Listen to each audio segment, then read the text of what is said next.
It is so good to have all of you here today at the Wednesday Department of Instruction teleconference.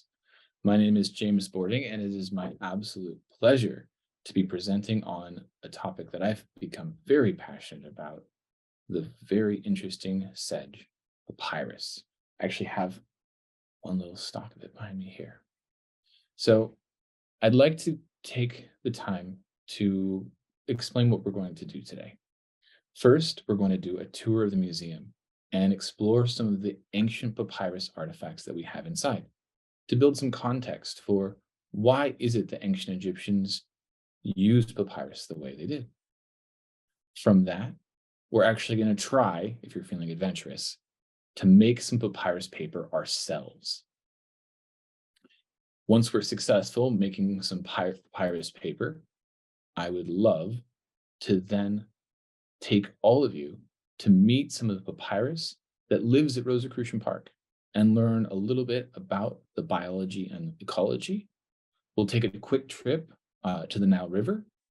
And then from there, I'd love to do a short meditation on how the ancient Egyptians regarded rivers and how we might regard rivers differently to help and heal our planet.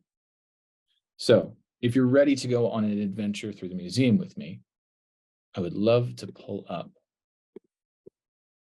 a short tour.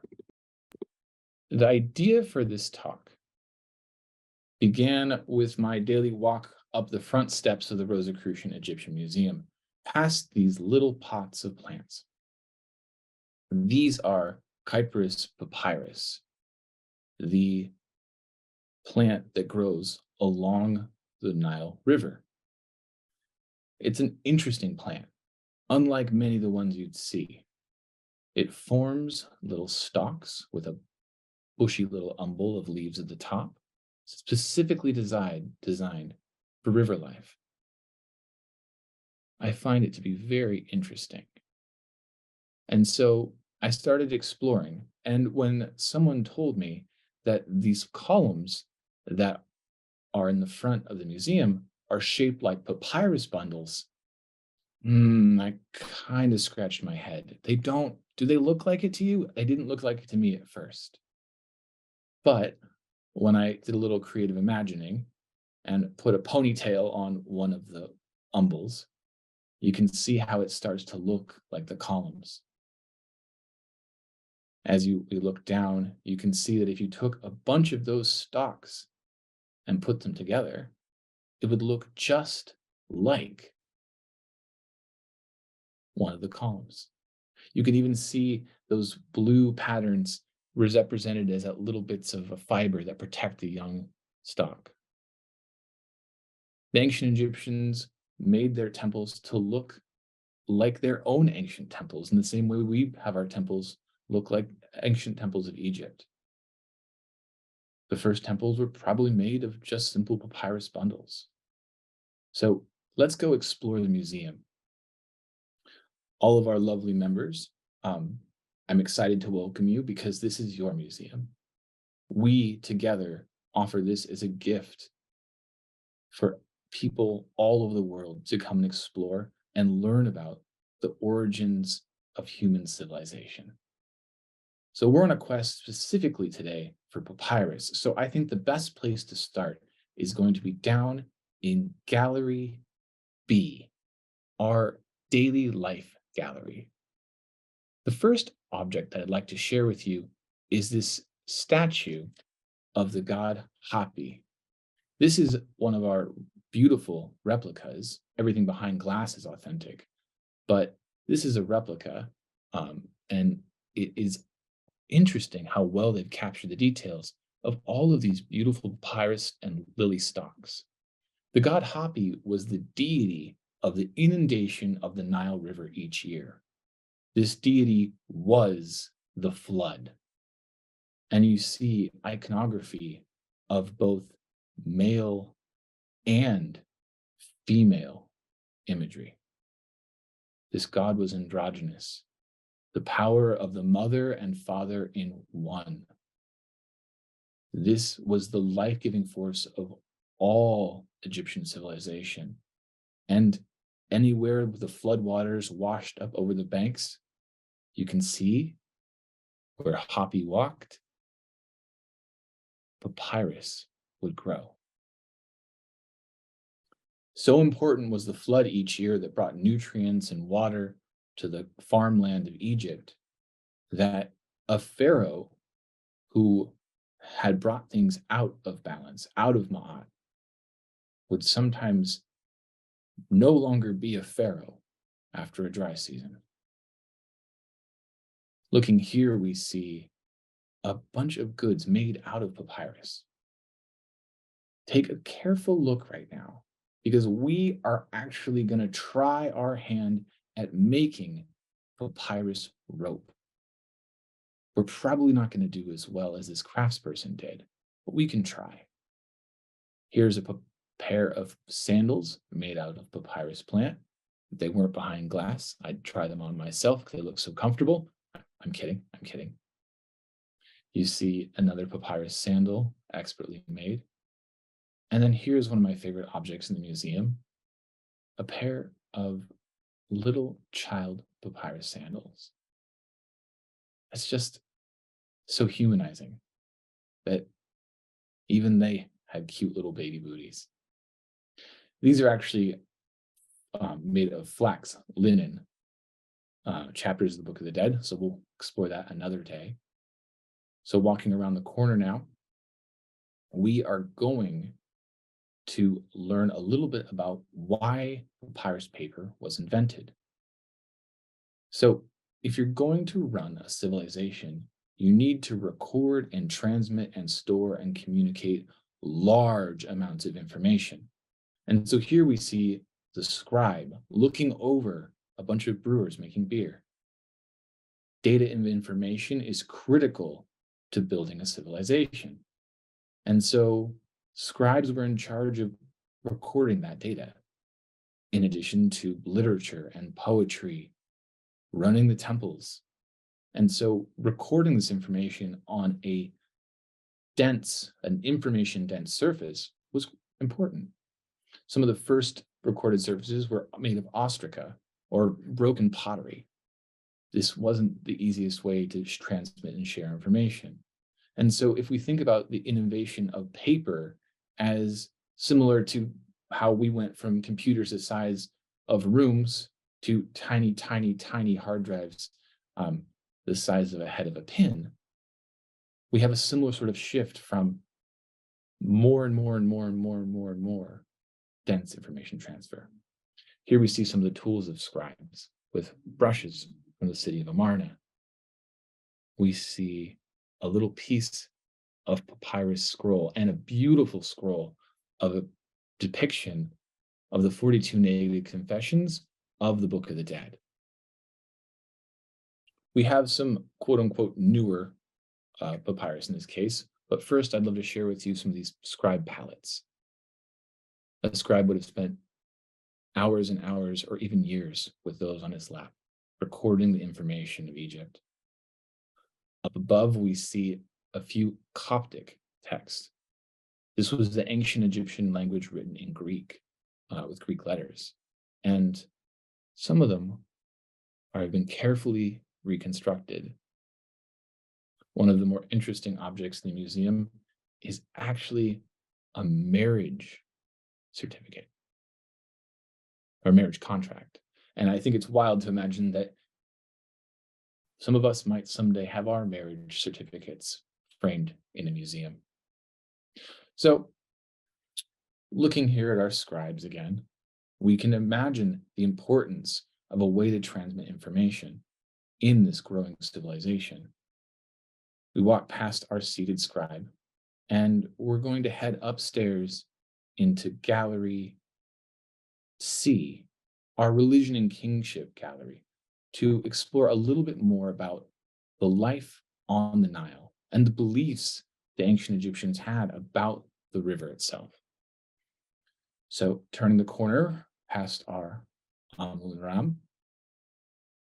If you need to use the restrooms, they're located here in the Welcome Center. And as we turn the corner into Gallery C and look up, we are struck and welcomed by a beautiful statue of Cleopatra VII, one of only 7 in the world. This statue is one of the jewels of the museum, and it's made of diorite granite, so you can walk up and not touch it, but you can look very carefully. With the triple uraeus of a pharaoh, Cleopatra was one of the most influential and powerful women to ever live, humans to ever live. Behind her is a statue of the lion-headed deity Sekhmet. Sekhmet was the desert itself, the hot winds. But Sekhmet here was also in charge of healing, and she holds a single stalk of papyrus, the desert wrapping a little bit of papyrus. And if we look over here, we see ancient Egypt, or we see Giza as the gateway to Lower Egypt, the delta with the papyrus marshes, and the upper river delta, or upper river of Amarna, Karnak, Luxor, and Thebes. That little sliver of green was ancient Egypt. It was a people of the river. Here we see 2 boats. One is, they're both warships with soldiers that would have been placed in a tomb to make sure that this person's afterlife was well protected on the river. The ancient Egyptians believed that you needed a boat to make it to the afterlife. And we frequently see a style of boat, including down in the tomb of our museum, of a papyrus bundle-shaped boat. We actually have a junior archaeologist program where our young archaeologists will come, their young students will come and study and build boats at the park. It's really fun. Here we see a little carving from the tomb of the mayor of Thebes. You can see carving of fish and 4 little pieces of papyrus growing. So let's head upstairs now and explore another piece of papyrus. Our gallery D is broken into 2 different sections, our polytheism gallery and our monotheism gallery. We call our polytheism gallery the Sekhmet gallery. And you can see a statue of Sekhmet in the shadows at the back there. It will be okay. So we walk forward through the gallery, and the piece I want to share with you right now is an actual papyrus piece of the Book of the Dead. This little piece right here. And what we're going to do is I'd love for you to look carefully, because when we start making papyrus paper ourselves, we can actually start to see how good of a job we did. You see those lines, and the structure is indicative of how papyrus paper was made. Thin strips were cut, and then they were layered in 2 stacking layers, which we're going to try to emulate today. The Book of the Dead, we're very efficient here at the museum. The Book of the Dead, I thought, was once very creepy, but it's really just 70 days of blessings to help the soul make it all the way to the afterlife. One other one that I'd love to share with you is this little tiny papyrus scroll that has never been unrolled. What secrets are on there, I can't say, but I think it's an excellent, excellent analogy for every single object in this museum.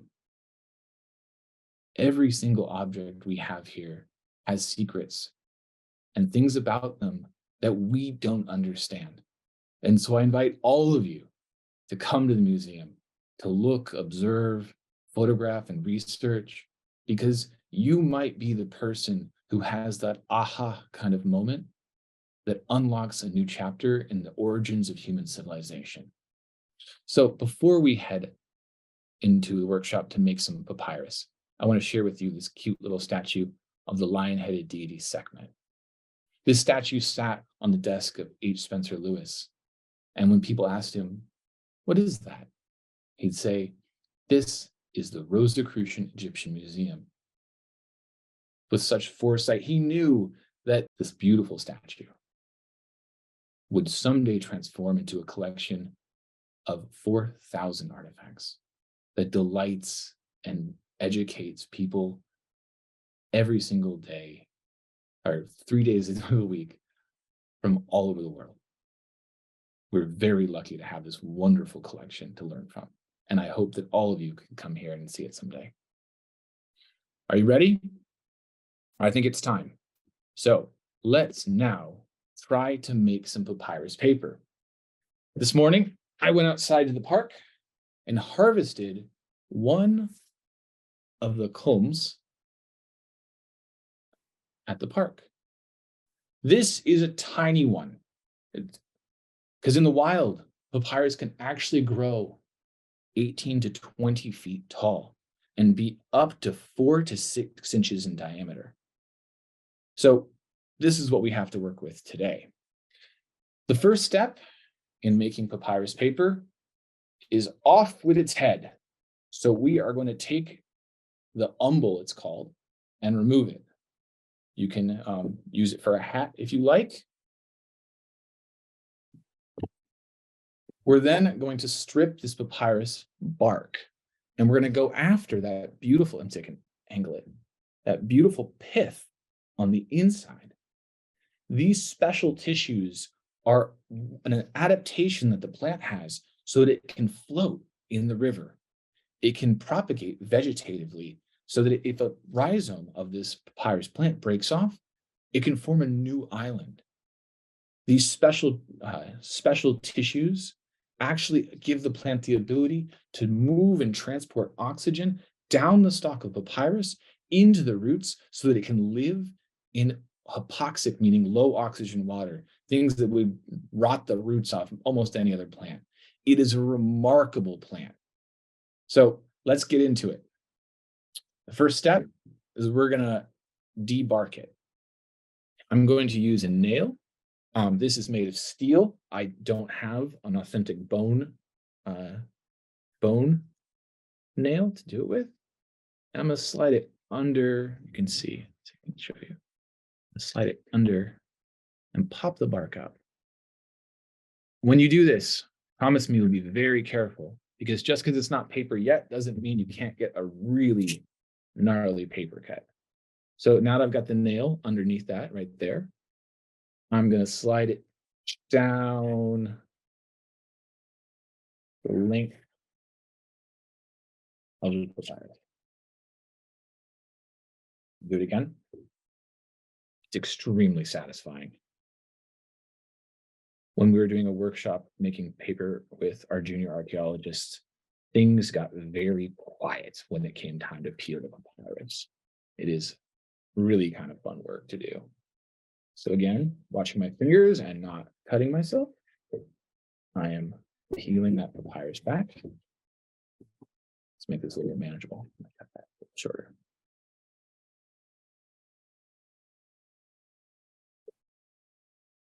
All right, let's keep going. I'm going to take another one. I'm going to slide it under there. Can you hear it? It's a great sound. So I'm going to peel that back all the way. That was a good sound that time. I'll try it. Let's see if I can get that sound for you. So this bark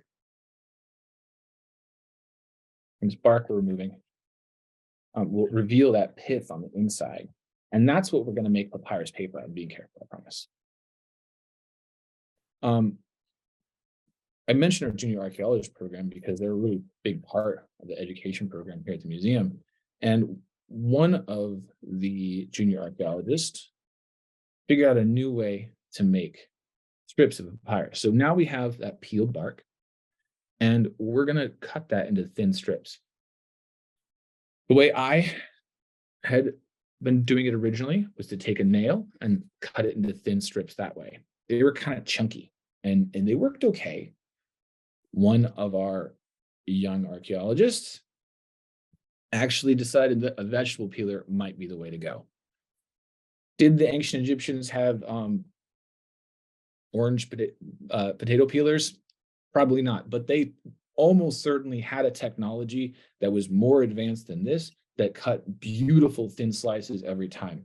Because one of the things we always try to remember when we're doing this work is that the people who did this were not primitive they were very, very advanced at the things they did. So we have a lot to learn. And so when we try to do these things that they did naturally, we sometimes have a hard time. So I'm going to try and peel this. I'm going to cut that again, because measure it to the length of my board. And adjusting so you can see. I'm going to slice that down and cut it into nice, beautiful, thin slices. So the origin of paper was likely as a byproduct from rope maker factories, because what I'll show you in a second here is that this pulp that I'm lovingly peeling is actually a byproduct of rope, because if you're trying to make cordage, papyrus bark is among the very, very, very best. That long, thin fiber, get one more of these and I think we're good to go, is among the best for rope making. So for all of the heavy lifting the ancient Egyptians did, building the tombs and temples, papyrus fiber was among the best. So here's how you make a really quick fiber. Taking that bark, we're then going to peel it into thin strips.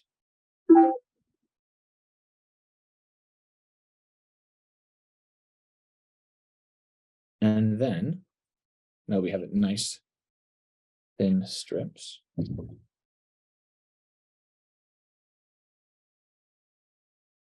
going to take it and we're going to weave it on itself. So the way you do make cordage real quick is you're going to go like this, twist it away from you, and then twist it back on itself.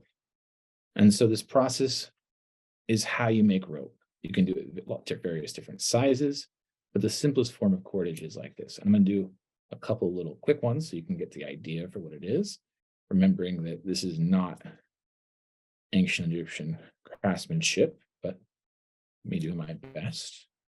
Please don't judge. And you can kind of get an idea for that cordage that starts to form. I actually made some earlier. I can show you out of a longer piece of papyrus that it's not so bad, but it's not as that fine and even texture that we find in the artifacts in the museum. This is really strong material. And I haven't put it on a weight to see what tensile strength it is, but it is very strong because those fibers go the whole length of the rope. All right, so let's get back to making paper.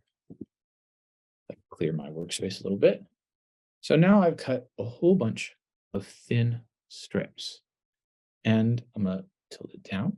And what we're going to do is first put them into a thin layer like this, overlapping each one slightly.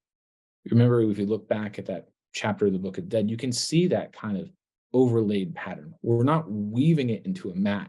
We're just laying them over each other. I'm going to do a couple here. Some of these are a little long for my piece of paper, so I'm going to cut them short and try it again. Cut them to even size. Got these nice shears. Got these a little shorter too. Perfect. Let's try again. Just overlapping them ever so slightly.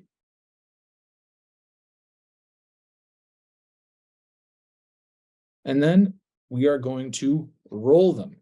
You can use a hammer and pound them. I've found success with rolling. So we're going to roll them together. A step that I'm kind of not showing is that normally you would ferment them for a series of days.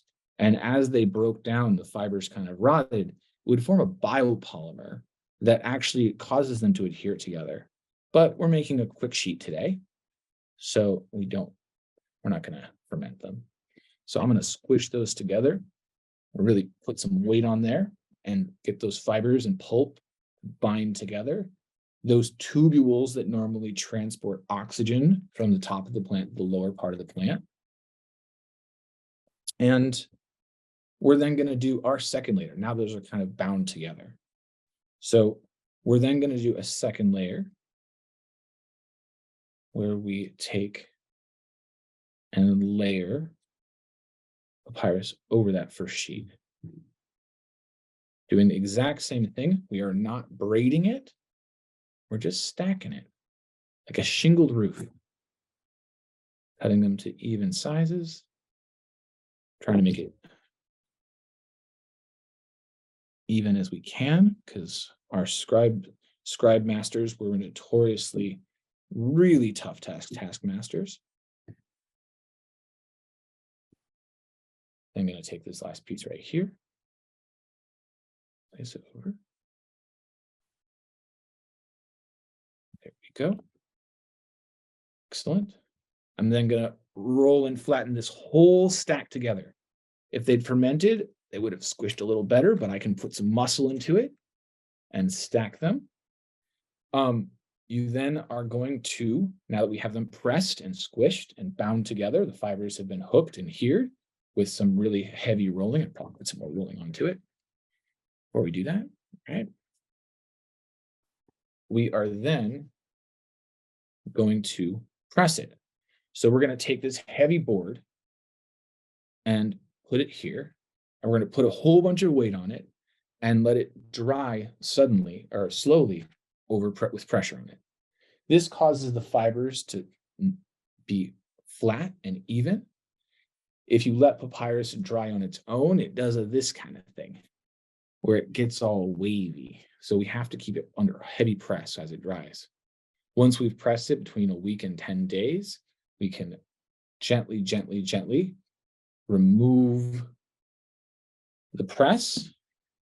And because we don't have 10 days, we pull out a beautiful sheet of papyrus paper. You can see all of those tubules interlaced together. What's interesting is the hieratic language was actually written with a downward stroke motion so that you wouldn't catch on the overlapping little sheets of papyrus. In addition, papyrus works great as scrolls because with those long fibers, in the same way that make strong rope, it allows us to roll it and it maintains its strength. And that's part of the reason why we've had scrolls that have lasted for thousands of years, in fact. So, congratulations, everyone. You have all successfully made papyrus paper. Please be very careful not to get paper cuts. It is sometimes sharp. If you're working with if you're younger, please get some assistance with these tools. But if you'd like to come to the museum and have a personal lesson, please come to the museum and join us for some of our workshops. It's a lot of fun. So now that we are adepts at making paper, what I'd like to do is show you some papyrus in the wild. So it's going to take me a second. I'm going to pull up our tour of the park once more. We're going to go back to Sekhmet and RC number 1. And we're going to say hello to RC number 1 one more time. And then from there, we're actually going to head out into Rosicrucian Park. So here we are at the fountain area near the Akhenaten shrine and one of our strands of beautiful papyrus that's growing. I've been taking care of this and I've been trying to get it to grow really tall. It doesn't like our winters. It's used to the more warm climate of Egypt, but it grows incredibly fast. And in fact, it's one of the fastest growing plants on Earth. These upper parts are actually the leaves and the flowers of the plant. Sometimes you walk by and brush your face in it, you'll get a little bit of papyrus seed all over you. It's kind of nice. In addition, papyrus is designed to deal with floodwaters. Those filamentous heads bend and don't break. These long columns float in the floodwaters. They actually are a triangular cross-section. You might have noticed earlier before. And did the ancient Egyptians invent the pyramids based on papyrus? I don't know, but we can guess. In addition, papyrus is critical in nutrient exchange and absorption of rivers. These plants grow fast because they pull nutrients out of the water. And what I'd love to do now is take you to visit some papyrus plants out in the wild. So if you'll hang for one moment, we can actually head to the Nile together. One moment.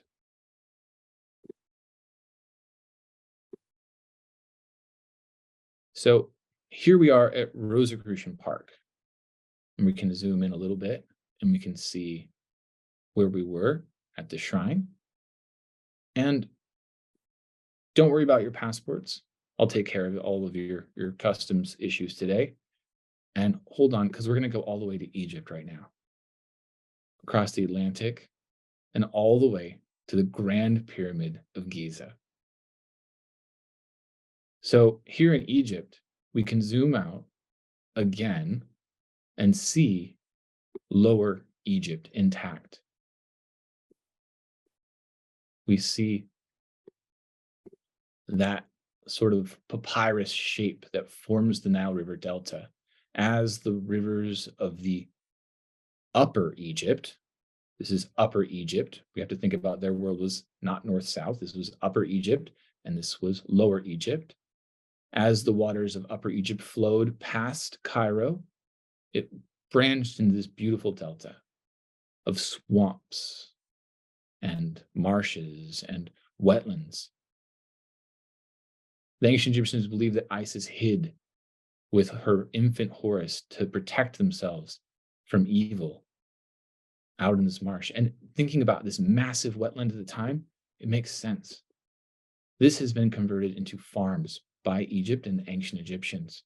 And in fact, with the invention of vellum paper, the monopoly on paper in the ancient world was broken. The price plummeted, and all of the papyrus marshes that had been used for paper production were slashed to the ground and converted into farmlands. Papyrus is a critical plant in river ecology. It pulls nutrients out, it catches sediment and turns black water and brown water filled with silt and mud that clogs the gills of fish into clean crystal water. And so with the loss of all of these marshlands, Egypt, the river has suffered. So let's go on a quest now to try and find papyrus plant growing in the wild. As we go south past the Aswan Dam that ended the inundation each year, further and further through Sudan, we arrive at South Sudan and the edge of the Sud.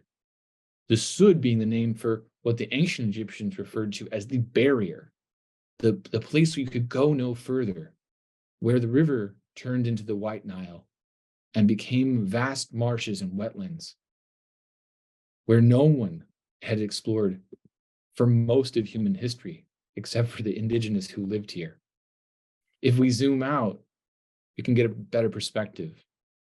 Here in South Sudan, the yearly monsoon floods, giving huge amounts of water to Uganda, the DRC, the Central African Republic, and Ethiopia, and all of that water lands, and a lot of the water lands in this floodplain here and becomes one of the largest wetlands on Earth. The Sud is a critical piece of the Earth's ecology, massive habitat for migratory organisms, endangered species. And if we zoom in, we can see that papyrus doesn't form little isolated stalks. It forms massive plains, islands, kilometers across of just papyrus floating in this giant wetland. There have been proposals to drain the soot, to culvert and take this water and remove it, move it all the way to Sudan and Egypt. This would be an environmental catastrophe of unparalleled destruction. All of that water that is used by these plants, the water losses of evapotranspiration, are actually part of carbon sequestration. These plants are taking carbon dioxide out of the atmosphere and locking it in these massive swamps. So let's all send our love to the people and animals, the water of this place, the birthplace of the Nile River. And so, as we think about this living being, this massive swamp as an organism, what I'd like to conceptualize is the ancient Egyptian concept of rivers as beings. Remember, today we started with Hapi, the deity of the inundation. And so I'm going to switch back to the park, if you hold on for a second. And I'd love to share with you a hymn written to Hapi, the deity himself. They're androgynous, male and female. So if I can skip ahead just a moment. Excuse me. So here we are back with the papyrus of the park. And I'd love to share with you this beautiful hymn.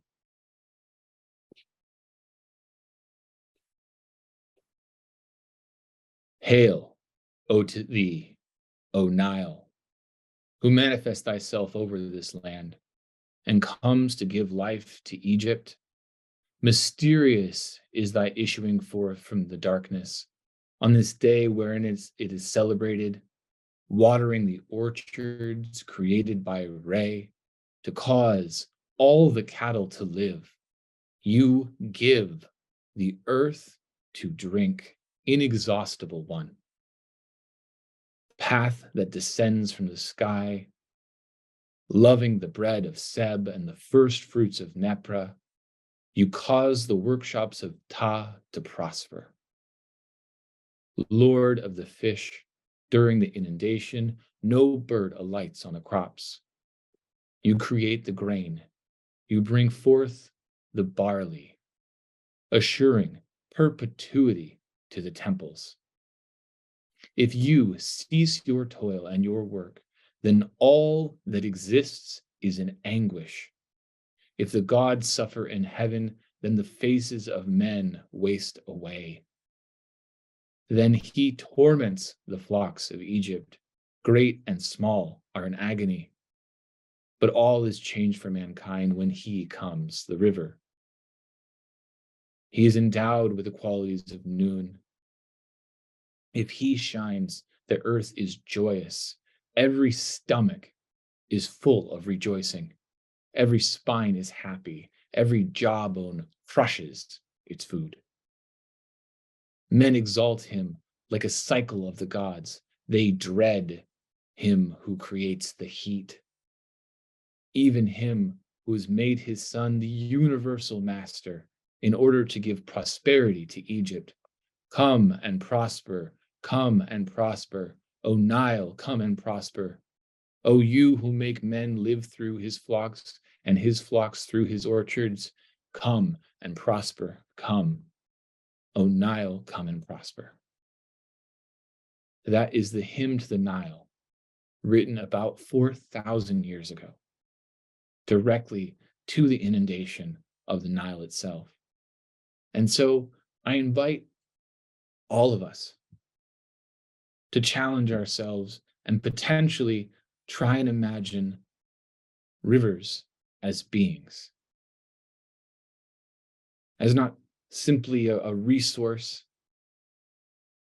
that can be used, a natural resource to be consumed, but a creature worthy of love and respect for its own right.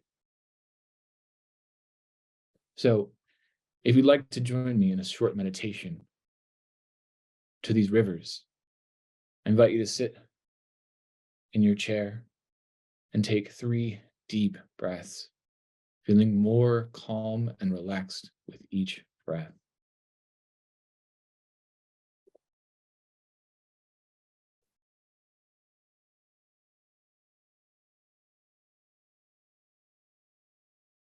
Feel the flow of the water in your body. You are a tiny river of rivers, arteries and veins, lymph and blood flow. You exist as a being of flow. To be is to flow. Take a deep breath and oxygenate your waters. Bring in the vital life force of your breath into your lungs and let it flow into your blood. Feel the prana energize and vitalize your whole being with each breath. Now remember a river that you've met. It can be a creek or a stream, a brook, or a tiny little rivulet. Send it your love. Remember how you felt the last time you dipped your toes or splashed or swam. It could be recent or a long time ago. Remember when you touched flowing water in the wild and it felt alive. Flow with this water. Connect it to the tributaries and beyond. Connect to the rain clouds and monsoons that feed it. Connect to the lakes and aquifers and great oceans that it flows into. And if you like, imagine, like the ancient Egyptians did, that these rivers are great beings, ancient beings that deliver life-giving water to all beings. Feel such incredible gratitude to these beings and the life-giving water that they bring us each day. Now send your love and healing energy to these great beings of water. Protection from pollution and abuse and being drained and culverted. Send your love to the Amazon, to the Congo, the Ganges, the Yangtze, the Mekong, the Mississippi, the Colorado, the Parana, to all rivers, to all water. Now imagine that these rivers are but arteries and veins and lymph and blood of a greater being, a being of great flow. Feel the rivers as circulatory system of the whole planet. Feel the heartbeat of the earth as it flows. Feel the wetlands purify and vivify these waters as it flows. Imagine these places of papyrus and marsh as liver and lungs and kidneys. Send healing and love and protection to these great places of life and feel the sensation, because as the great mother becomes healed, so too are we healed, because we are but a tiny rivulet, a tiny capillary of her. Try and feel the flow of ancient waters, waters on other planets, the water on Mars, ancient rivers and oceans. Imagine the flow of water on planets that have not yet formed, on asteroids and comets of ice.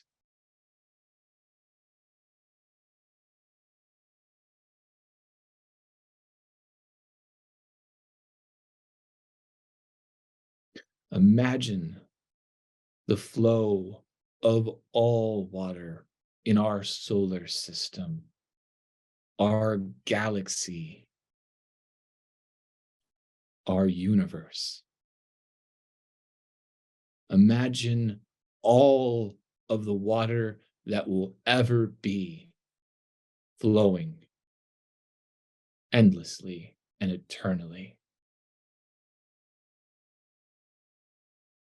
And now, remember, realize, feel that you are a great and worthy ancient river of rivers.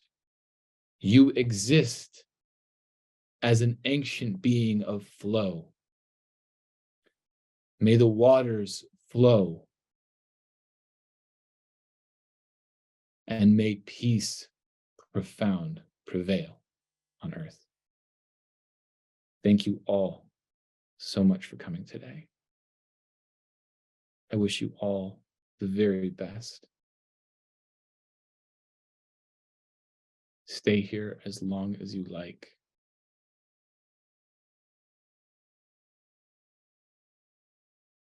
Peace profound.